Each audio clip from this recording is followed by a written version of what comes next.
സ്വാഗതം. India versus NDAയിലേക്ക് ഒരിക്കൽ കൂടി നമ്മൾ പരിശോധിക്കുന്നത് ബീഹാറാണ്. ലോക്സഭാ തെരഞ്ഞെടുപ്പ് 7 ഘട്ടമായി നടക്കുന്ന ലോക്സഭാ തെരഞ്ഞെടുപ്പിൻ്റെ അവസാന ഘട്ടം നാളെ നടക്കാനിരിക്കുകയാണ്. നമ്മൾ ബീഹാർ പരിശോധിക്കുന്നത്. ബീഹാറിൽ 7 ഘട്ടമായിട്ട് ആണ് പോളിംഗ്. അവസാന ഘട്ടത്തിലും പോളിംഗ് ഉണ്ട്. 8 മണ്ഡലങ്ങളാണ് ബീഹാറിൽ അവസാന ഘട്ടത്തിൽ പോളിങ്ങിലേക്ക് പോകുന്നത്. ബീഹാർ ഈ ലോക്സഭാ തെരഞ്ഞെടുപ്പിൽ വളരെ പ്രധാനപ്പെട്ട ഒരു സംസ്ഥാനമാണ്. ഒരുപക്ഷെ ഈ തെരഞ്ഞെടുപ്പിൻ്റെ മത്സരഗതി തന്നെ മാറ്റുമെന്ന് വിശ്വസിക്കുന്ന സംസ്ഥാനങ്ങളിൽ ഒന്നാണ് ബീഹാർ. ഈ തെരഞ്ഞെടുപ്പിൻ്റെ മത്സരഗതി മാത്രമല്ല, ഈ തെരഞ്ഞെടുപ്പിൻ്റെ അജണ്ട നിർണ്ണയിക്കുന്നതിൽ പോലും വളരെ പ്രധാനപ്പെട്ട സ്ഥാനമുണ്ടായിരുന്നു ബീഹാറിന്. ഇവിടെ NDAയും ഇന്ത്യ സഖ്യവും നേടുന്ന സീറ്റുകളുടെ എണ്ണം മാത്രമല്ല, ഈ തെരഞ്ഞെടുപ്പിൽ ഒരുപക്ഷെ ബീഹാറിന് പുറത്തുള്ള സംസ്ഥാനങ്ങളിലെ തിരഞ്ഞെടുപ്പിൻ്റെ മത്സര അജണ്ടയെ നിശ്ചയിച്ചത് ബീഹാറായിരുന്നു. അതുകൊണ്ട് അത്രയും പ്രാധാന്യമുണ്ട് ബീഹാർ എന്നുള്ള സംസ്ഥാനത്തിന്.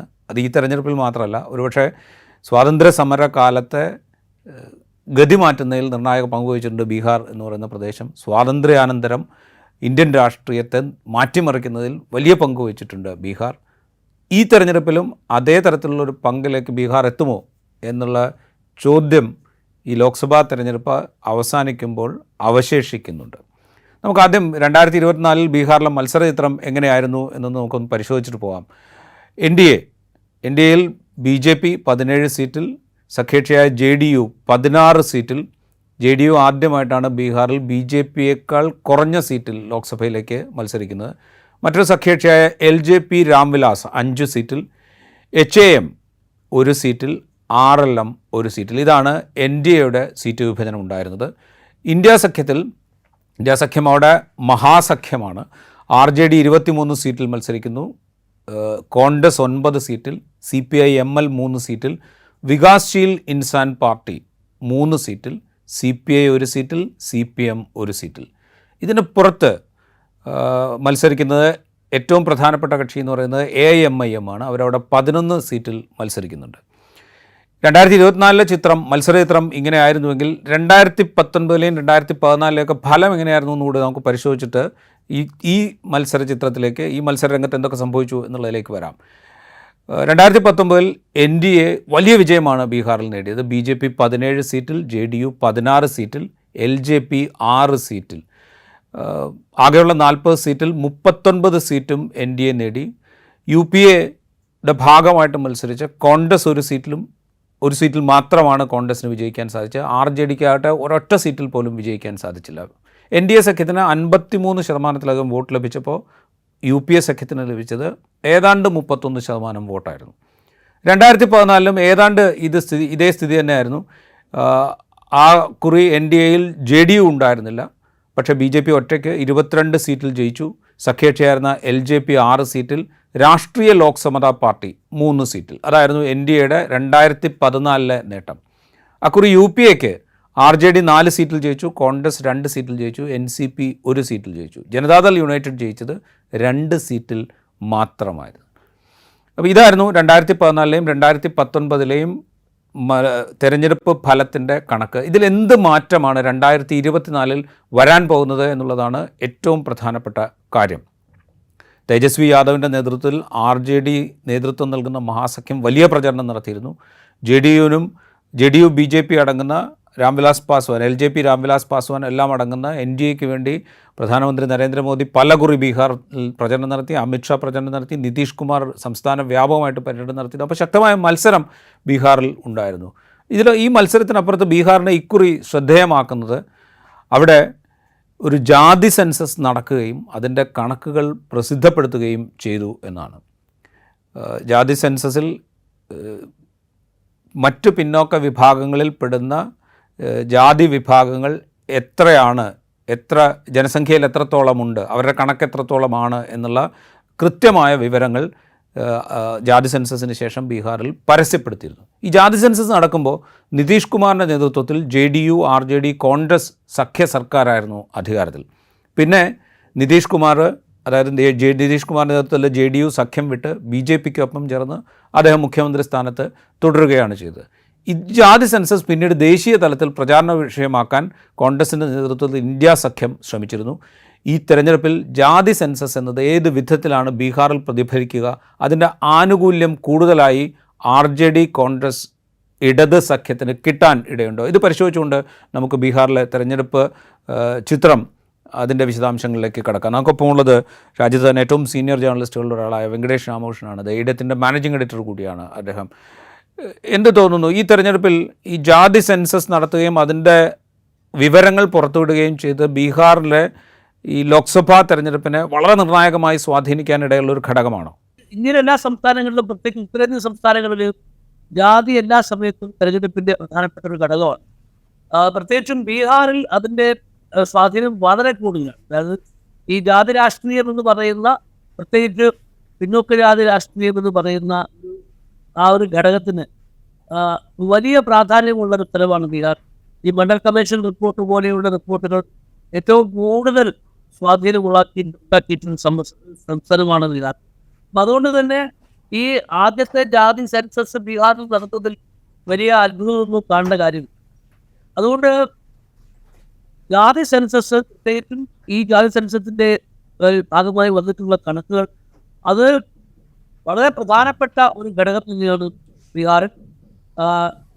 അതൊരു നിർണായകമായിട്ടുള്ള ഒരു സംഭവം. പക്ഷെ ഞാൻ ഈ തിരഞ്ഞെടുപ്പിൽ കഴിഞ്ഞ ഒരു 2 തെരഞ്ഞെടുപ്പുകളായിട്ട് ഞാൻ ബീഹാറിൽ ശ്രദ്ധിക്കുന്ന ഏറ്റവും പ്രധാനപ്പെട്ട കാര്യം, ഈ ജാതി സംബന്ധിയായിട്ടുള്ള ഘടകങ്ങളൊക്കെ ഉണ്ടെങ്കിലും അതിനൊക്കെ അപ്പുറത്ത് ഉള്ള ഒരു പ്രധാനപ്പെട്ട ഒരു ഘടകമായിട്ട് ഞാൻ കാണുന്നത് സാമൂഹികമാവും സാമ്പത്തികവുമായിട്ടുള്ള വിഷയങ്ങളെക്കുറിച്ച്, അതായത് നമ്മുടെ ലൈവ്ലിഹുഡ് ഇഷ്യൂസ് എന്ന് ഇംഗ്ലീഷിൽ പറയുന്ന ആ വിഷയങ്ങൾക്ക് കിട്ടിയിട്ടുള്ള വലിയൊരു സാന്നിധ്യവും സ്വാധീനവും. ഈ തെരഞ്ഞെടുപ്പിൽ ബീഹാർ വളരെ സവിശേഷമായ ഒരു ചിത്രം കാഴ്ചവെക്കുന്നു. എനിക്ക് തോന്നുന്നത് ഇന്ത്യയിൽ ഒരുപക്ഷെ ഈ തെരഞ്ഞെടുപ്പ് രംഗത്തുള്ള രാഷ്ട്രീയ നേതാക്കന്മാർ വളരെ പോസിറ്റീവായിട്ടും വളരെ അസർട്ടീവായിട്ടും ജോലി നൽകി തൊഴിലില്ലായ്മ കുറയ്ക്കാൻ വേണ്ടിയിട്ടുള്ള മൂർത്തമായിട്ട് നടപടിയെടുത്ത് എന്ന് പറഞ്ഞുകൊണ്ട് ഈ തെരഞ്ഞെടുപ്പിൽ പ്രചാരണം നടത്താൻ സാധിച്ചിട്ടുള്ള ഒരേ ഒരു നേതാവ് തേജസ്വി യാദവ്. അദ്ദേഹം കഴിഞ്ഞ നിയമസഭാ തെരഞ്ഞെടുപ്പിൻ്റെ സമയത്ത് അദ്ദേഹം വാഗ്ദാനം ചെയ്തത് തൊഴിലില്ലായ്മ പരിഹരിക്കാനുള്ള വളരെ മൂർത്തമായിട്ടുള്ള നടപടികളായിരുന്നു. അദ്ദേഹം കുറച്ചു കാലമേ ഭരണത്തിലുണ്ടായിരുന്നു. ഉപമുഖ്യമന്ത്രിയായിട്ട് നിതീഷ് കുമാറിനോടൊപ്പം ഇന്ത്യ മഹാസഖ്യത്തിൻ്റെ ഭാഗമായിട്ട് കുറച്ചു കാലം മാത്രമേ ഉപമുഖ്യമന്ത്രി ഉണ്ടായിട്ടുള്ളൂ. പക്ഷെ ആ സമയത്ത് തന്നെ 5 ലക്ഷം തൊഴിലുകൾ അദ്ദേഹത്തിൻ്റെ കീഴിലുള്ള പുതിയ വിഭാഗങ്ങൾ ജനങ്ങൾക്ക് നൽകുകയും അതൊരു വളരെ പ്രധാനപ്പെട്ട ഒരു പ്രചാരണ ആയുധമായി ഈ തെരഞ്ഞെടുപ്പിൽ മാറുകയും ചെയ്തൊരു കാഴ്ചപ്പാടാണ്. അതുകൊണ്ട് രാജീവ് ചോദിച്ചതുപോലെ ഈ ജാതി സെൻസസും അതുമായി ബന്ധപ്പെട്ട കാര്യങ്ങളൊക്കെ വളരെ പ്രധാനപ്പെട്ട ഘടകമാണ്. പക്ഷെ അതിനേക്കാൾ എല്ലാം മുകളിൽ നിൽക്കുന്നത് തൊഴിൽ നൽകി എന്ന വെറും അവകാശവാദമല്ല, അത് വളരെ മൂർത്തമായി ഗ്രൗണ്ട് ലെവലിൽ പ്രതിഫലിക്കുന്ന തരത്തിലുള്ള തൊഴിൽ നൽകി എന്ന് പറയുന്ന ഒരു നേട്ടവുമായി ഒരു നേതാവ് ഈ തെരഞ്ഞെടുപ്പിൽ ഇതിൽ അങ്ങോളം നമ്മൾ നോക്കിക്കഴിഞ്ഞാൽ ഇങ്ങനെ ഒരു മൂർത്തമായിട്ടുള്ള സംഭവം, ഒരു പ്രഖ്യാപനവും ആ പ്രഖ്യാപനത്തിൻ്റെ തുടർച്ചയും അത് ജനങ്ങളിൽ ഉണ്ടാക്കിയിട്ടുള്ള സ്വാധീനവും അതിൻ്റെ അവർക്കുണ്ടായിട്ടുള്ള ആ ഗുണഭോക്താക്കൾക്കുണ്ടായിട്ടുള്ള അതിനെപ്പറ്റി ജനങ്ങൾ സംസാരിക്കുകയും ചെയ്തുകൊണ്ടിരിക്കുന്ന ഒരു വളരെ സവിശേഷമായ ഒരു തെരഞ്ഞെടുപ്പ് ചിത്രമാണ് ബീഹാറിൽ. റൈറ്റ്. ഈ തൊഴിലില്ലായ്മയും അത് പരിഹരിക്കാൻ തേജസ്വി യാദവ് ഉപമുഖ്യമന്ത്രിയായ സമയത്ത് നടത്തിയ ശ്രമങ്ങളും അത് വളരെ പ്രധാനമാണ്. ഞാൻ അതിലേക്ക് വരാം. ഈ ചോദ്യം ചോദിക്കാനുള്ള ഒരു കാര്യം എന്ന് പറയുന്നത്, കഴിഞ്ഞ നിയമസഭാ തെരഞ്ഞെടുപ്പിൽ RJDയുടെ നേതൃത്വത്തിൽ ഒരു വിജയത്തോടടുത്ത പരാജയമാണ് ആ സഖ്യത്തിനുണ്ടായത്. അധികാരത്തിൽ വന്നത് JDU BJP സർക്കാരാണെങ്കിൽ പോലും. അതിനുശേഷം ഈ ലോക്നീതി CSDS നടത്തിയൊരു സർവേ ഉണ്ടായിരുന്നു. ആ സർവേയിൽ തെളിഞ്ഞൊരു പ്രധാനപ്പെട്ട കാര്യം, ഈ അതിപിന്നാക്ക വിഭാഗങ്ങൾ, യാദവ് ഒഴികെയുള്ള അതിപിന്നാക്ക വിഭാഗങ്ങൾ ഏതാണ്ട് 60% BJP JDU സഖ്യത്തിനൊപ്പമായിരുന്നു എന്നുള്ളൊരു സർവേ റിപ്പോർട്ട് ലോക്നീതി CSDSൻ്റെ സർവേയുടെ ഭാഗമായിട്ട് വന്നിരുന്നു. അപ്പോൾ ആ കണക്കുകളിൽ ഈ വോട്ട് ബാങ്ക് BJP JDU സഖ്യത്തിൻ്റെ ഭാഗമായി ഉറച്ചു നിൽക്കുന്നു എന്നുള്ളതാണ് ഈ നിയമസഭാ തെരഞ്ഞെടുപ്പിന് ശേഷം അവർ കണ്ടെത്തിയത്. അപ്പോൾ ആ കണക്കുകളിൽ എന്തെങ്കിലും ഒരു മാറ്റം ഈ പുതിയ സാഹചര്യത്തിൽ ജാതി സെൻസസ് വരികയും അതിൻ്റെ അടിസ്ഥാനത്തിൽ തുടർ നടപടികൾ ഉണ്ടാകും എന്ന് ഈ RJD സഖ്യം വാഗ്ദാനം ചെയ്യുകയൊക്കെ സാഹചര്യത്തിൽ ഉണ്ടാകുന്നുണ്ടോ എന്നറിയാൻ വേണ്ടിയിട്ടാണ് ഞാൻ ചോദിച്ചത്. അല്ല, വലിയ സാരമായിട്ടുള്ള മാറ്റം ഉണ്ടാകുന്നത് പറയാം. ഉദാഹരണത്തിന് ബീഹാറിൽ ഉത്തർപ്രദേശിൽ വ്യത്യസ്തമായിട്ട് ഈ ഉത്തർപ്രദേശിൽ BJP ഒരു എല്ലാ ജാതി വിഭാഗങ്ങളിലും സ്വാധീനമുള്ള, ഏറെയും കുറഞ്ഞ സ്വാധീനമുള്ള ഒരു പാർട്ടിയാണ്. യാദവന്മാരും ജാട്ടവുകളും, അതായത് സമാജ്വാദി പാർട്ടിയുടെ കോർ കോൺസ്റ്റിറ്റ്യുവൻസി ആയിട്ടുള്ള യാദവന്മാരും ബഹുജൻ സമാജ് പാർട്ടിയുടെ കോർ കോൺസ്റ്റിറ്റ്യുവൻസി ആയിട്ട് ജാട്ടവന്മാരും ഉൾപ്പെട്ടുള്ള മറ്റെല്ലാ ജാതി വിഭാഗങ്ങളും, പിന്നോക്ക ജാതി ആയിക്കോട്ടെ, പിന്നോക്ക ജാതി ആയിക്കോട്ടെ, അതിലെല്ലാം ഏറെയും കുറഞ്ഞ സ്വാധീനമുള്ളൊരു പാർട്ടിയാണ് ബി ജെ പി. പക്ഷെ ബീഹാറിൽ ബി ജെ പി അടിസ്ഥാനപരമായി ഉന്നത ജാതിക്കാരുടെ പാർട്ടിയാണ്. അതായത് ഭൂമിയാർ, ഠാക്കൂർ, ബ്രാഹ്മൺ, ഈ 3 ജാതികളുടെ പാർട്ടി. ഈ യാദവ ഇതര പിന്നോക്ക വിഭാഗങ്ങളുടെ പ്രധാനപ്പെട്ട പാർട്ടി JDU ആയിരുന്നു എല്ലാ കാലം. കഴിഞ്ഞൊരു 15 വർഷത്തെ തെരഞ്ഞെടുപ്പ് പരിശോധിച്ചു കഴിഞ്ഞാൽ യാദവ ഇതര പിന്നോക്ക വിഭാഗങ്ങളുടെ മോസ്റ്റ് ബാക്ക്വേർഡ് കാസ്റ്റ് എന്ന് പറയുന്ന ഒരു കാറ്റഗറിയെ തന്നെ ഏറ്റവും സജീവമായി ഉപയോഗിച്ചൊരു പാർട്ടിയാണ് ജനതാദൾ യൂണിറ്റ്. അതിൻ്റെ നേതൃത്വത്തിലുണ്ടായിരുന്ന നിതീഷ് കുമാർ.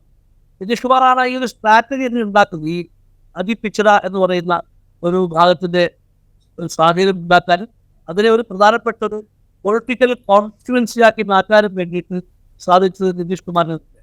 പക്ഷേ കഴിഞ്ഞ 2 തെരഞ്ഞെടുപ്പുകളായി ബി ജെ പിയുടെ തന്നെ പ്രവർത്തനക്കാരൻ നിതീഷ് കുമാറിൻ്റെ സ്വാധീനം ഗണ്യമായി കുറയുന്ന സാഹചര്യമാണ് ബീഹാറിലുടനീളം കാണും.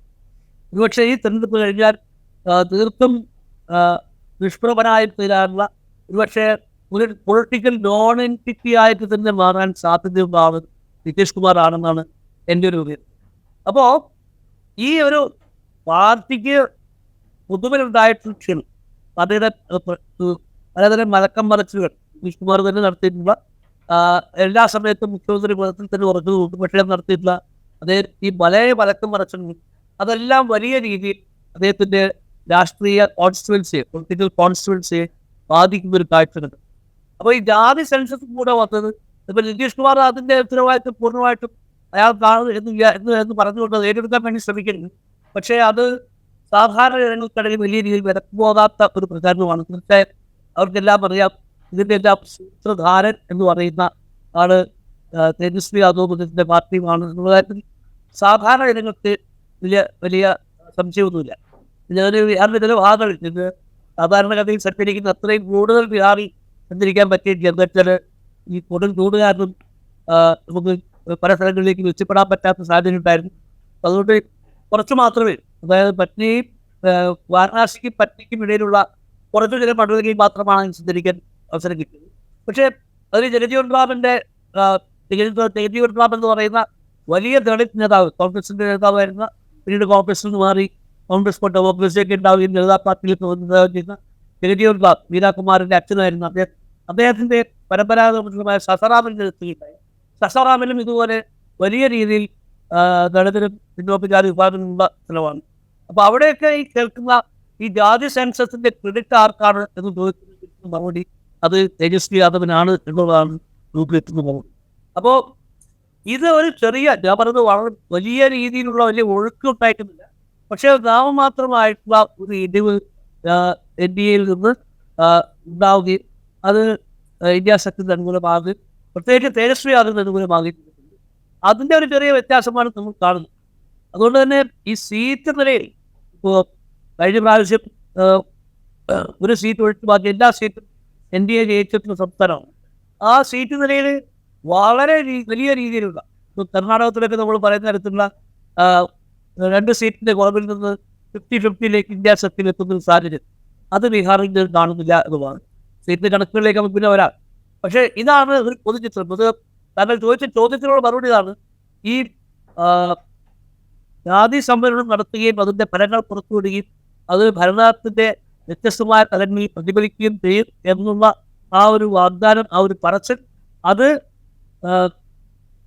മാറ്റം ഉണ്ടാക്കും. പക്ഷെ സമൂലമായിട്ടുള്ള വലിയ രീതിയിലുള്ള മാറ്റമല്ല, പക്ഷേ ചെറിയ രീതിയിലുള്ള മാറ്റമായിരിക്കും. പക്ഷേ ആ ചെറിയ മാറ്റം പോലും നിർണായകമാവാൻ സാധിക്കും. റൈറ്റ്. അവിടെ ഈ BJPയുടെ തന്ത്രങ്ങളോ, കാരണം വെച്ച് കഴിഞ്ഞാൽ ഇപ്പോൾ JDU നിതീഷ് കുമാർ ഇങ്ങനെ കണ്ടിന്യൂസ് ആയിട്ട് ചേരി മാറുന്നത് JDUവിൻ്റെ വോട്ട് ബാങ്കിൽ ഉണ്ടാക്കിയേക്കാവുന്ന ഒരു വിള്ളൽ അത് BJP മുൻകൂട്ടി കാണുന്നുണ്ടോ? അവർ ഈ മറ്റു പിന്നാക്ക വിഭാഗങ്ങളെ സവിശേഷമായി അഭിസംബോധന ചെയ്യാൻ ശ്രമിക്കുന്നുണ്ടോ? ഇപ്പോൾ സമ്രാട് ചൗധരി കുശ്വാഹ വിഭാഗത്തിൽ നിന്നുള്ള നേതാവാണ്. അദ്ദേഹത്തെ പാർട്ടിയുടെ സംസ്ഥാന പ്രസിഡൻ്റാക്കുന്നു, പിന്നീട് ഉപമുഖ്യമന്ത്രിയാക്കുന്നു. അതുപോലെ ഇപ്പോൾ ഹരിയാനയിൽ പിന്നാക്ക വിഭാഗക്കാരനായ നായബ് സിംഗ് സൈനിയെ മുഖ്യമന്ത്രിയാക്കിയത് ബീഹാറിലെ പ്രചാരണം കൂടി ഉദ്ദേശിച്ചിട്ടാണ് എന്നൊക്കെ വലിയ തോതിലുള്ള വിലയിരുത്തലുണ്ട്. അപ്പോൾ ഈ പിന്നാക്ക വിഭാഗങ്ങളുടെ വോട്ട് ബാങ്കിനെ ഉറപ്പിച്ചു നിർത്താൻ BJP നടത്തുന്ന ശ്രമങ്ങൾ കൂടെ നമ്മൾ കാണണ്ടേ? അല്ല, അതാണ് ബിസി ഘട്ടമായിട്ട് BJP അവർ ഇന്ത്യയിൽ എല്ലായിടത്തും ജമ്മു കാശ്മീർ മുതൽ ഉള്ള എല്ലാ സ്ഥലങ്ങളിലും അവർ പാക്കേജും സംഭവം ഒരു സഖ്യകക്ഷിയെ കൂടെ ഉണ്ടാക്കാൻ, മതനിരപേക്ഷ സഖ്യകക്ഷിയെ കൂടെ എടുക്കുക, പിന്നെ ആ സഖ്യകക്ഷിയുടെ അവരുടെ വോട്ട് ബാങ്കിലോ അല്ലെങ്കിൽ അവരുടെ പിന്തുണ സ്പോൺസറിൽ ആൾക്കാരെ ജനസമൂഹങ്ങളെ കൃത്യമായി അടർത്തിയെടുക്കാൻ വേണ്ടിയുള്ള രീതിയിലുള്ള നീക്കങ്ങൾ നടത്തുക. ആ നീക്കം ബീഹാറിലുണ്ട്. പക്ഷേ ബീഹാറിൽ ഇപ്പോഴും BJPക്ക് അതൊരു അപ്പർ കാസ്റ്റ് പാർട്ടി, ഒരു ബ്രാഹ്മിൻ ഭൂമിഹാർ ഠാക്കൂർ പാർട്ടിയാണ്, ഒരു BBT ആണ് എന്നതിൽ നിന്ന് മാറി സഞ്ചരിക്കാൻ വേണ്ടി ഇതുവരെ പറ്റിയിട്ടില്ല. അതിനുള്ള ശ്രമം അവർ നടത്തും. ഇപ്പം BJPയുടെ ഇന്നുപരിവാർ നേതാക്കന്മാർ എല്ലാ കാലത്തും പറഞ്ഞുകൊണ്ടിരിക്കുന്നത് വെച്ചാൽ അവരുടെ പണി ഒരിക്കലും അവസാനിക്കുന്നില്ല. നാം ജാരി ഹേ എന്നതാണ് അവരുടെ പ്രധാനപ്പെട്ട മുദ്രാവാക്യം. അപ്പം അവർ ആ ജോലി തുടർന്നുകൊണ്ടിരിക്കുന്നുണ്ട്. പക്ഷെ ഇത് ഇപ്പോഴും അതൊരു ഒരു എന്താ പറയുക, ക്രിട്ടിക്കൽ മാസ്, നമ്മളെ ഈ ന്യൂക്ലിയർ ബോംബിൻ്റെ ഒരു ഉപയോഗിച്ച് പറയുകയാണെങ്കിൽ ഈ ബോംബ് പൊട്ടാനുള്ള തൊട്ട് മുമ്പുള്ള സമയത്തുണ്ടാകുന്ന ഒരു ഊർജത്തിൻ്റെ ഗതിവേഗത്തിനാണ് ക്രിട്ടിക്കൽ മാസ് എന്ന് പറയുന്നത്. ആ ക്രിട്ടിക്കൽ മാസ് ബീഹാറിൽ ഇപ്പോഴും ആയിട്ടില്ല എന്നാണ് ഞാൻ കരുതുന്നത്. റൈറ്റ്. ഇപ്പുറത്ത് വന്നു കഴിഞ്ഞാൽ ഇപ്പോൾ കോൺഗ്രസ് RJD സഖ്യം, അത് ദീർഘനാളായി കോൺഗ്രസും RJDയും അവിടെ സഖ്യത്തിലാണ്. കോൺഗ്രസ് അവിടെ സംഘടനാപരമായി ദുർബലമാണ്. പക്ഷേ ഈ കോൺഗ്രസ് RJD സഖ്യം, അതിനോടുകൂടെ ഈ CPI ML CPI CPM ഇതുകൂടി ചേരുമ്പോൾ ഇതൊരു ഗെയിം ചേഞ്ചർ ആകാൻ പാകത്തിന്, അല്ലെങ്കിൽ ഒരു ലോക്സഭാ തെരഞ്ഞെടുപ്പിൽ അധികം സീറ്റൊക്കെ നേടിയെടുക്കാൻ പാകത്തിലേക്കുള്ളൊരു ഒരു ഒരു ശക്തമായ സ്ട്രോങ് ബോണ്ടേജ് ഉള്ളൊരു സഖ്യമായിട്ട് ബീഹാറിൽ മാറിയോ? ഇല്ല, ദേശക്കാരുടെ കാര്യം വെച്ചാൽ കഴിഞ്ഞ നിയമസഭാ തെരഞ്ഞെടുപ്പിൽ ഈ സത്യമായിരുന്നു. കഴിഞ്ഞ നിയമസഭാ തെരഞ്ഞെടുപ്പ് യഥാർത്ഥത്തിൽ ഈ സത്യം വിജയിച്ചു എന്ന് വിശ്വസിക്കുന്ന ഒരാളാണ്. ഫലപ്രഖ്യാപനം വന്ന സമയത്ത് 9 സീറ്റുകളുടെ വ്യത്യാസമാണ് ഈ സത്യവും NDAയുമായിട്ടുണ്ടായിരുന്നത്. അതിൽ ഈ ബ്യൂറോക്രസിയിൽ ബീഹാറിന്റെ ബ്യൂറോക്രസി 1980 മധ്യകാലത്തിന് ബ്യൂറോക്രസിക്ക് അകത്ത് നിന്ന് എനിക്ക് കിട്ടിയിട്ടുള്ള ഇൻഫർമേഷൻ, ഈ 9 സീറ്റുകളും ഏതാണ്ട് 11-12 സീറ്റിൽ ഈ എണ്ണി തോപ്പിക്കുക എന്നൊരു പരിപാടിയുണ്ട്. ഉത്തരേന്ത്യയിലേക്ക് വളരെ അടുത്ത ചെയ്യുന്നതായിരുന്നു. ഇന്നലെ ഈ ഡിസ്ട്രിക്ട് മജിസ്ട്രേറ്റ് മുതൽ മുമ്പോട്ടുള്ള മുകളിലേക്കുള്ള ഉദ്യോഗസ്ഥരുടെ തെരഞ്ഞെടുപ്പിൽ വലിയ രീതിയിൽ സ്വാധീനം കിട്ടുന്ന ഒരു പരിപാടിയാണ്, ഒരു സ്ഥലമാണ് ഈ വോട്ടെണ്ണൽ നടന്നത്. അപ്പോൾ അങ്ങനെ ഒരു 11-12 സീറ്റിൽ ഇവരെ പരാജയപ്പെടുത്തുന്നതാണ് അതുകൊണ്ട് സത്യത്തിൽ ഈ സത്യം അതുണ്ടാക്കിയിട്ടുള്ള, അത് പ്രത്യേകിച്ച് നേരത്തെ പറഞ്ഞ പോലെ ഈ ജീവൽ പ്രശ്നങ്ങളെ ആധാരമാക്കുന്നുണ്ട്, ലൈവ്ലിഹുഡ് ഇഷ്യൂസിനെ ആധാരമാക്കിക്കൊണ്ട് അവർ നടത്തിയിട്ടുള്ള ആ പ്രചാരണം അത് വലിയ രീതിയിൽ സക്സസ്ഫുൾ ആയിട്ടുള്ള ഒരു സ്ഥലമാണ് ബീഹാർ. തീർച്ചയായും ഇത് ആ രീതിയിൽ തന്നെ വലിയ രീതിയിലുള്ള ഒരു ഡെഫിനറ്റീവ് ആയിട്ടുള്ള ഒരു മാറ്റം ഉണ്ടാക്കാൻ വേണ്ടി പര്യാപ്തമായിട്ടുള്ള മുന്നണിയാണ്. അതിന് സംഘടനാപരമായിട്ടുള്ള കഴിവുകളുണ്ട്, അതിൻ്റെ മുദ്രാവാക്യങ്ങൾ വളരെ ഇമോട്ടീവാണ്, ആൾക്കാരെ ആകർഷിക്കുന്നുണ്ട്. അപ്പോൾ ഇതൊക്കെ പറയുമ്പോൾ നമ്മൾ കാണേണ്ട വേറെ സംഭവം വെച്ചാൽ ഈ മോദി ഫാക്ടർ എന്ന് പറയുന്ന ഒരു ഫാക്ടർ, അത് ഉത്തരത്തിൽ എല്ലായിടത്തും ഉണ്ട്. അത് വളരെ പ്രബലമായ ഒരു സംസ്ഥാനമാണ് ബീഹാർ. മോദി അല്ലെങ്കിൽ പിന്നെ ആരാണ് ഇന്ത്യയെ നയിക്കാൻ വേണ്ടി പ്രാപ്തനായിട്ടുള്ള പ്രധാനമന്ത്രി ആര്? ഈ കിന ഫാക്ടർ എന്ന് പറയുന്ന ഒരു ഘടകം വളരെ സജീവമായി വർക്ക് ചെയ്യുന്ന ഒരു സ്ഥലം കൂടിയാണ് ബീഹാർ എന്ന് ഇവിടേക്ക് പറയേണ്ടത്. അപ്പം ഈ സത്യം on paper it is big, അതുണ്ടാക്കിയിട്ടുള്ള മുദ്രാവാക്യങ്ങൾ വളരെ വലുതാണ്, അതിൻ്റെ ഇമോട്ടീവ് എലമെന്റ് ഭയങ്കര ശക്തമാണ്, അതിൻ്റെ സ്ട്രക്ചറലായിട്ടും അതിന് വലിയ കഴിവുകളുണ്ട്. പക്ഷെ എന്നാലും ഈ കഴിഞ്ഞ അവിടുത്തെ ഈ ഒരു സീറ്റ് എന്ന് പറയുന്ന അവസ്ഥയിൽ നിന്ന് എത്രമാത്രം മാറി മുന്നോട്ട് പോകാൻ ഈ സഖ്യത്തിന് കഴിയും. തീർച്ചയായും NDAക്ക് നഷ്ടങ്ങളുണ്ടാവും. അത് എത്രമാത്രം എത്രമാത്രം നേട്ടമായിട്ട് ഇന്ത്യ മുന്നണിക്ക് മാറും എന്നുള്ളതിനെ പറ്റി നമ്മൾ കൃത്യമായി പഠിക്കേണ്ട ആവശ്യമുണ്ട്. അത് നമുക്ക് ചർച്ചയുടെ തുടർ ഘട്ടങ്ങളിൽ നോക്കാം. ഇപ്പോൾ ഈ 2022 നിയമസഭാ തെരഞ്ഞെടുപ്പ്, ബീഹാർ നിയമസഭാ തെരഞ്ഞെടുപ്പ്, അത് നമ്മൾ നോക്കുകയാണെങ്കിൽ ഈ 2020 നിയമസഭാ തെരഞ്ഞെടുപ്പ് നമ്മൾ നോക്കുകയാണെങ്കിൽ ഈ 2014 ശേഷം BJP നിശ്ചയിക്കുന്ന തെരഞ്ഞെടുപ്പ് അജണ്ടയുടെ പുറകെ പോവുക എന്നുള്ളതായിരുന്നു മറ്റ് പ്രതിപക്ഷ പാർട്ടികളൊക്കെ ഭരിക്കുന്ന സംസ്ഥാനങ്ങളിലും ദേശീയ തെരഞ്ഞെടുപ്പൊക്കെ സംഭവിച്ചുകൊണ്ടിരുന്നത്. അതിനൊരു മാറ്റം വരുത്തിയത് 2020 ബീഹാർ നിയമസഭാ തെരഞ്ഞെടുപ്പാണ്. അതിന് നേതൃത്വം നൽകിയത് തേജസ്വി യാദവാണ്. തൊഴിലില്ലായ്മ, വിലക്കയറ്റം, പിന്നെ അടിസ്ഥാന പ്രശ്നങ്ങൾ ഉന്നയിച്ചുകൊണ്ടുള്ള തെരഞ്ഞെടുപ്പ് പ്രചരണം. അതിൻ്റെ ഒരു ഫലം 2020 നിയമസഭാ തെരഞ്ഞെടുപ്പിൽ അവർക്കുണ്ടാവുകയും ചെയ്തു. അത് ഇത്തവണയും വളരെ വലുതായിട്ട് ഉന്നയിക്കാൻ തേജസ്വി യാദവിന് കഴിഞ്ഞിട്ടുണ്ട്. തേജസ്വി യാദവിൻ്റെ മീറ്റിങ്ങുകളിലൊക്കെ വലിയ ജനക്കൂട്ടമുണ്ട്. യുവാക്കളുടെ പിന്തുണ വലുതായിട്ട് തേജസ്വി യാദവിനുണ്ട് എന്നാണ് റിപ്പോർട്ടുകൾ നമ്മൾ വായിക്കുമ്പോൾ മനസ്സിലാവുന്നത്. ഈ മോദി ഫാക്ടറിനെ മറികടക്കാൻ പാകത്തിലേക്ക് തേജസ്വി യാദവ് എന്നുള്ള നേതാവ് ബീഹാറിൽ വലുതായി കഴിഞ്ഞോ? അത് ഒരു ശരിയായ താരതമ്യമാണെന്ന് എനിക്ക് തോന്നുന്നില്ല. എന്നുവെച്ചാൽ തേജസ്വി യാദവ് ഇപ്പോഴും ഒരു ബീഹാർ നേതാവായിട്ടാണ് ബീഹാറിൽ വലിയധികം രാഷ്ട്രീയ ബോധ്യമുള്ള രാഷ്ട്രീയമായിട്ടുള്ള പ്രബുദ്ധത എന്ന് തന്നെ പറയാവുന്ന ഒരു സംസ്ഥാനം. രാഷ്ട്രീയം ഈ കേരളത്തിലൊക്കെ പോലെ തന്നെ എല്ലാ കവലകളിലും എല്ലാ ചായക്കടകളിലും ധാവകളിലും ഒക്കെ സജീവമായി രാഷ്ട്രീയം സംസാരിക്കുന്ന ഒരു ജനങ്ങളുള്ളൊരു നാടാണ് ബീഹാർ. ബുദ്ധൻ്റെ ഒരു നാടല്ലേ. അപ്പോൾ അവിടെ ഈ ചർച്ചയുടെ വലിയ ഒരു സംസ്കാരമുണ്ട്. അത് തീർച്ചയായും ഈ മോദി ഫാക്ടറിനെ മറികടക്കുന്ന ഫാക്ടറായിട്ട് തേജസ്വി യാദവ് അല്ല മാറുന്നത്. തേജസ്വി യാദവ് ഉന്നയിക്കുന്ന മുദ്രാവാക്യങ്ങളാണ്. അതായത് തൊഴിലില്ലായ്മയായാലും വിലക്കയറ്റമായാലും ഈ ജീവിത പ്രശ്നങ്ങളെ ആധാരമാക്കി തേജസ്വി യാദവ് ഉയർത്തുന്ന മുദ്രാവാക്യങ്ങളാണ് വന്നു വരുന്നത്. തേജസ്വി യാദവ് എന്ന വ്യക്തിത്വം മോദി ഫാക്ടറിന് ബദലാവുന്ന ഒരു ഫാക്ടറായിട്ട് ബീഹാറിന്റെ ശരാശരി ജനങ്ങൾ കാണുന്നുണ്ടെന്ന് ഞാൻ വിചാരിക്കുന്നില്ല. പക്ഷേ തീർച്ചയായും ബീഹാറിലെ ജനപിന്തുണയുടെ തോന്നെടുക്കുകയാണെങ്കിൽ മോദിയെക്കാളും ഒരു പക്ഷേ ജനപിന്തുണയുള്ള ഒരു പ്രാദേശിക നേതാവ് തന്നെയാണ് തേജസ്വി. പക്ഷേ അദ്ദേഹത്തെ കാണുന്നത് പ്രാദേശിക നേതാവായിട്ടാണ് ആൾക്കാർ കാണുന്നത് എന്നും കൂടെ നമ്മൾ മനസ്സിലാക്കുന്നു. ഈ തൊഴിലില്ലായ്മ ഒരു പ്രധാനപ്പെട്ട പ്രശ്നമായിട്ട് അവതരിപ്പിക്കുമ്പോൾ ഇപ്പോൾ ചെറിയ കാലത്തേക്ക് ഉപമുഖ്യമന്ത്രി ആയിരിക്കെ തേജസ്വി യാദവ് ഇപ്പോൾ സർക്കാർ സർവീസിൽ നടത്തിയ നിയമനങ്ങൾ, അക്കാലത്തെ നിയമനങ്ങളുടെ കണക്കുകൾ പുറത്തു വരുന്നുണ്ട്. അതിനുശേഷം ആ നിയമനങ്ങൾ തുടർച്ചയായി നടക്കാതെ പോയത്, പിന്നെ ഈ സർക്കാർ നിയമനങ്ങളിലേക്ക് നടത്തിയ പരീക്ഷകളുടെ ചോദ്യപേപ്പർ ചോർന്നതിനെക്കുറിച്ചുള്ള പ്രശ്നങ്ങൾ, ഇതൊക്കെ പിൽക്കാലത്ത് നമ്മൾ കാണുന്നുണ്ട്. അപ്പോൾ ഇതൊരു പ്രധാനപ്പെട്ട വിഷയമായിട്ട് അവിടെയുണ്ട്. അതിൻ്റെ ഒപ്പം ഈ അഗ്നിവീർ പദ്ധതിക്കെതിരെ വലിയ തോതിൽ പ്രതിഷേധമുയർന്നൊരു സംസ്ഥാനമായിരുന്നു ബീഹാർ. അതവിടെ വലിയ തോതിൽ പ്രതിഫലിക്കാനിടയുണ്ട് എന്നൊക്കെയുള്ള വിലയിരുത്തലുകളുണ്ട്. അതെത്രത്തോളം ഈ തെരഞ്ഞെടുപ്പിൽ പ്രതിഫലിക്കും?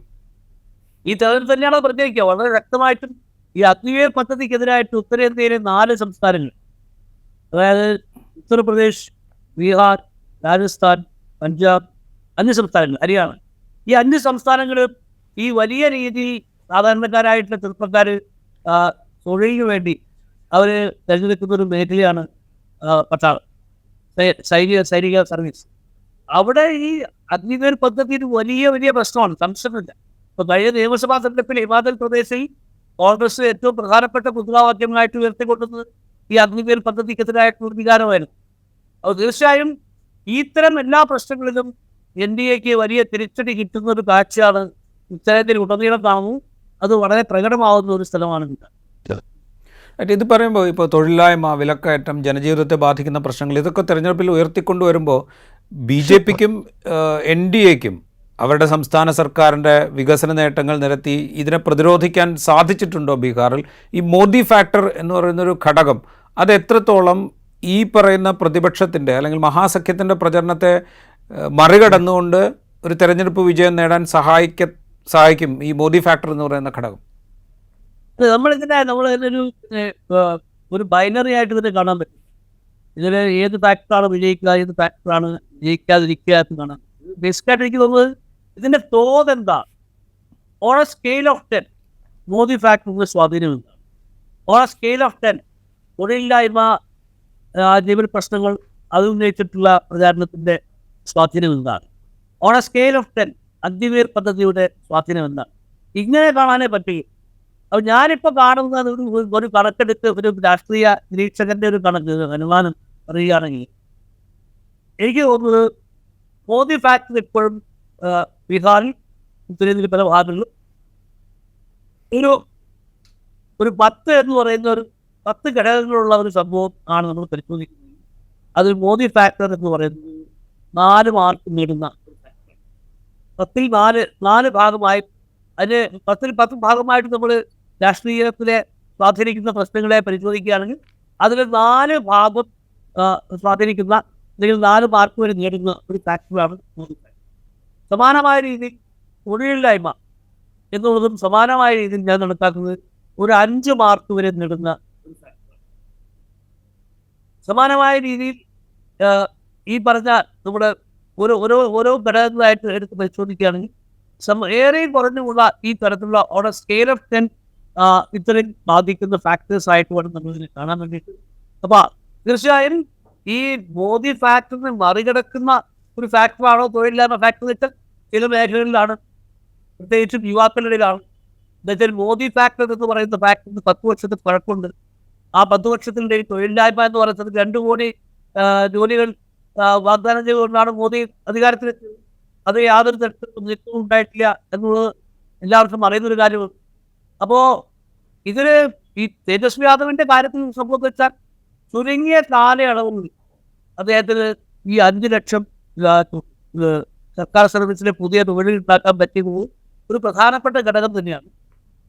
ഞാൻ പിന്നെയും ആവർത്തിച്ച് പറയുന്നു, ഈ പറഞ്ഞ രീതിയിൽ BJP JDU സഖ്യത്തിൻ്റെ വോട്ട് ശതമാനം അവർക്കുണ്ടായിട്ടുള്ള സമൂഹത്തിലുണ്ടായിട്ടുള്ള സ്വാധീനം അത് 2019 വളരെ വലുതായിരുന്നു.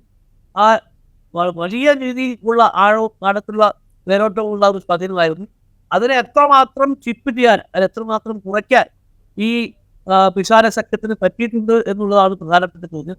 2020 നിയമസഭാ തെരഞ്ഞെടുപ്പിൽ അത് വലിയ രീതിയിൽ ചിപ്പ് ചെയ്യുന്നതായിട്ട് നമ്മൾ കാണുകയുണ്ടായി. അത് എത്രമാത്രം സസ്റ്റെയിൻ ചെയ്തിട്ടുണ്ട്, അതിനെത്രമാത്രം മുന്നോട്ട് പോയിട്ടുണ്ട്. അതിന് മുന്നോട്ട് പോയിട്ടുണ്ടെങ്കിൽ തന്നെ ഇന്ത്യയിലുള്ള ഏറ്റവും പ്രധാനപ്പെട്ട ഒരു പ്രശ്നം നമ്മുടെ വോട്ടിംഗ് ശതമാനത്തിന് അനുപാതമായിട്ടല്ല സീറ്റുകൾ വരാൻ, പ്രത്യേകിച്ചും ലോക്സഭാ സീറ്റുകൾ വരിക. ഫസ്റ്റ് പാസ്റ്റ് പോസ്റ്റ് എന്ന് പറയുന്ന ആ സമ്പ്രദായം കാരണം പലപ്പോഴും 1-2% വോട്ട് വ്യത്യാസത്തിന് വലിയ രീതിയിൽ സീറ്റ് വ്യത്യാസം ഉണ്ടാകാൻ സാധ്യതയുള്ള ഒരു തെരഞ്ഞെടുപ്പ് സമ്പ്രദായമാണ്. അപ്പോൾ ആ സമ്പ്രദായത്തിൻ്റെ പശ്ചാത്തലത്തിൽ എത്രമാത്രം സീറ്റുകൾ മഹാസഖ്യത്തിന് കൂടുതൽ കിട്ടും, സീറ്റുകൾ കൂടുമെന്ന കാര്യത്തിൽ ആ ഒരു സംശയമില്ല. എത്രയാണ് അതിൻ്റെ കണക്ക് എന്നുള്ളതാണ് ഏറ്റവും പ്രധാനപ്പെട്ടത്. ഇവിടെ ഈ NDA സഖ്യത്തിൻ്റെ സീറ്റുകൾ കുറയും എന്ന് പറയുമ്പോൾ അതിലൊരു പ്രധാനപ്പെട്ട ഫാക്ടറായിട്ട് വർക്ക് ചെയ്യാൻ സാധ്യത മോദി ഫാക്ടർ അവിടെ ഉണ്ടെങ്കിൽ നിതീഷിൻ്റെ ചേരിമാറ്റവും അദ്ദേഹത്തിൻ്റെ വിശ്വാസ്യതയിലുണ്ടായ ഇടിവും ഒക്കെ തന്നെയാണ്. അപ്പോൾ അത് 2 കാര്യങ്ങളുണ്ട്. ഒന്ന്, ഈ NDA സഖ്യത്തിന് കുറയുന്ന സീറ്റുകൾ എന്ന് പറയുന്നത് കുറയുക JDUവിൻ്റെ സീറ്റുകളാകാനുള്ള സാധ്യതയാണോ കൂടുതൽ? ഒന്ന്. രണ്ടാമത്തെ കാര്യം, JDUവിന് അവരുടെ പ്രസക്തി നിലനിർത്തുക എന്നുള്ളത് പ്രധാനമായിരിക്കെ JDUവിൻ്റെ വോട്ടുകൾ കൃത്യമായി BJPയിലേക്ക് ഇത്തവണ ട്രാൻസ്ഫർ ചെയ്യപ്പെടും എന്ന് ആ സഖ്യത്തിന് ഉറപ്പിക്കാൻ സാധിക്കുമോ? ഇതിലിപ്പോൾ ബീഹാർ നിരീക്ഷിക്കുന്ന, ബീഹാറിൽ യാത്ര ചെയ്യുന്ന ഒരുപാട് പലതും വലുതും യാത്ര ചെയ്തിട്ടുള്ള ആൾക്കാർ പറയുന്നത് NDA സഖ്യത്തിലെ ഏറ്റവും കൂടുതൽ നഷ്ടം സംഭവിക്കാൻ പോകുന്നത് JDUവിനാണ്. 16 സീറ്റാണ് അവർ മത്സരിക്കുന്നത്. അതിൽ ഏതാണ്ട് 12 മുതൽ 14 സീറ്റ് വരെ അവർ പോക്കാൻ സാധ്യത. അവരുടെ best possible result 4, waste possible result 2 ആയിരിക്കാനാണ് സാധ്യത എന്നാണ് അവിടെ മത്സരിക്കുന്നത്. അതായത് NDAക്ക് ഒരു വലിയ ലയബിലിറ്റിയാണ് JDU, പ്രത്യേകിച്ചും JDUവിന് കൊടുത്തിട്ടുള്ള സീറ്റുകൾ. 16 സീറ്റ് എന്ന രീതിയിൽ വളരെ ഉദാരമായിട്ടുള്ള സീറ്റ് സംഭാവനയാണ് BJP JDU നൽകിയിട്ടുള്ളത്. അതതിന് സീറ്റ് കിട്ടുന്നുള്ള പ്രതീക്ഷയൊന്നും ഈ സഖ്യത്തിൻ്റെ തുടക്കത്തിലായില്ല. പക്ഷേ നിതീഷ് കുമാർ അവിടെ ഒരു നല്ല ബാർഗെയിൻ നടത്തിയെന്നാണ് നമുക്ക് മനസ്സിലാവുന്നത്. പക്ഷെ അത് NDAക്ക് വലിയ രീതിയിൽ ഉള്ള ഒരു പ്രശ്നമായി തീരാൻ സാധ്യതയുണ്ട്.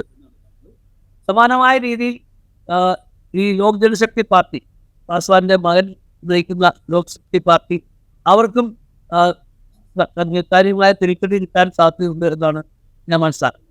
അപ്പോൾ അങ്ങനെ BJP സ്വന്തം സീറ്റുകൾ ഒരു വലിയ പരിധിവരെ നിലനിർത്തുമ്പോൾ തന്നെ സഖ്യകക്ഷികളുടെ സീറ്റ് നന്നായി കുറയാൻ സാധ്യതയുണ്ട്. ഈ പൊതുവിൽ NDA സഖ്യത്തെ പറ്റി ബീഹാറിലെ ഞാൻ അതിൻ്റെ കൂടെ ചോദിച്ചൊരു കാര്യം, ഇപ്പോൾ ഈ JDU അവർക്ക് അവരുടെ പ്രസക്തി നിലനിർത്തുക എന്ന് പറയുന്നത് നിതീഷ് കുമാറിനെ സംബന്ധിച്ച് പ്രധാനമാണ്. BJPയിലേക്കുള്ള വോട്ട് ട്രാൻസ്ഫർ ഈ കഴിഞ്ഞ നിയമസഭാ തെരഞ്ഞെടുപ്പിൽ ഇപ്പോൾ LJPയുടെ സ്ഥാനാർത്ഥികളെ നിർത്തിക്കൊണ്ട് JDUവിൻ്റെ സ്ഥാനാർത്ഥികളെ പരാജയപ്പെടുത്തി എന്നൊക്കെയുള്ള വിമർശനങ്ങളൊക്കെ ഉണ്ടായിരുന്നു. അപ്പോൾ ഈ സഖ്യകക്ഷികൾക്കിടയിൽ വോട്ടുകൾ ട്രാൻസ്ഫർ ചെയ്യുക, അതിൻ്റെ മാനേജ്മെൻറ്റ്, അതിലൊക്കെ NDA ക്രൈസിസിലാവാൻ സാധ്യതയുണ്ടോ ഇക്കുറി? തീർച്ചയായും ക്രൈസിസിലാണ്. അങ്ങനെയുള്ള റിപ്പോർട്ടുകളാണ് കഴിഞ്ഞ 6 ഘട്ടങ്ങളായിട്ട് നമുക്ക് ബീഹാറിൽ നിന്ന് കിട്ടിക്കൊണ്ടിരിക്കുന്നത്. തീർച്ചയായിട്ടും ഈ പിന്നെ ഏഴാം ഘട്ടത്തിലേക്ക് പ്രവേശിക്കുമ്പോഴും ഈ വോട്ട് ട്രാൻസ്ഫർ വലിയൊരു ഇഷ്യൂ ആയിട്ട് മാറുന്നുണ്ട്.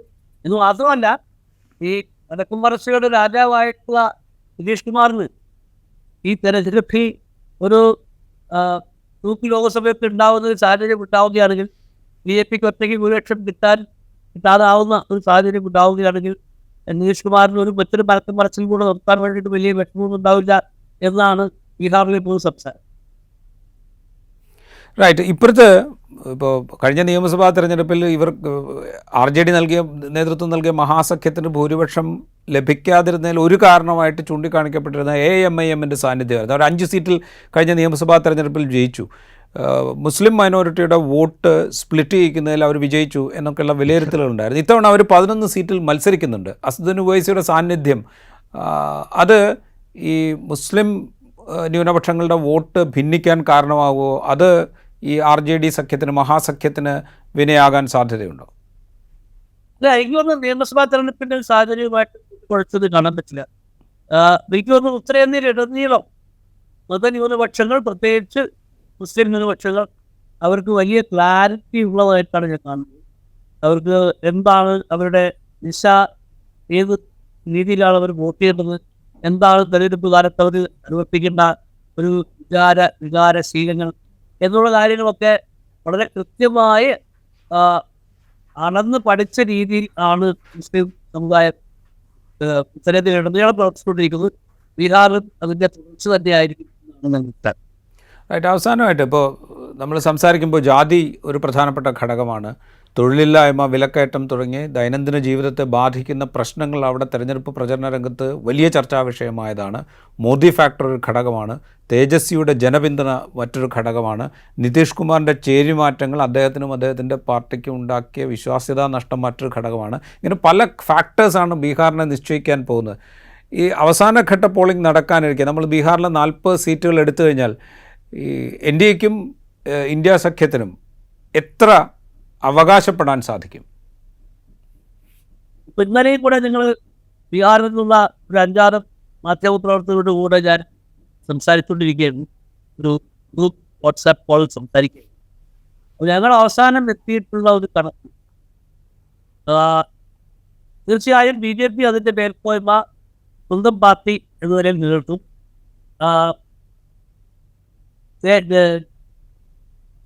നിതീഷ് കുമാറിൻ്റെ പാർട്ടിക്ക് വലിയ രീതിയിലുള്ള സീറ്റ് നഷ്ടം ഉണ്ടാവും.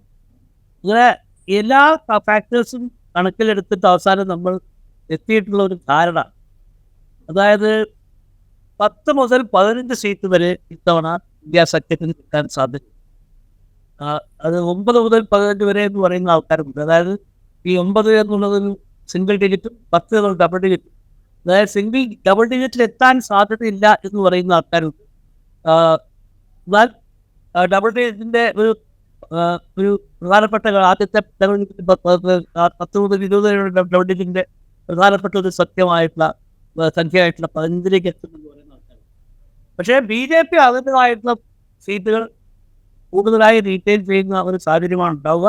പക്ഷേ സഖ്യകക്ഷികൾക്ക്, JDU അടക്കമുള്ള സഖ്യകക്ഷികൾക്ക് സാമാന്യം നല്ല തിരിച്ചടി ഉണ്ടാവും.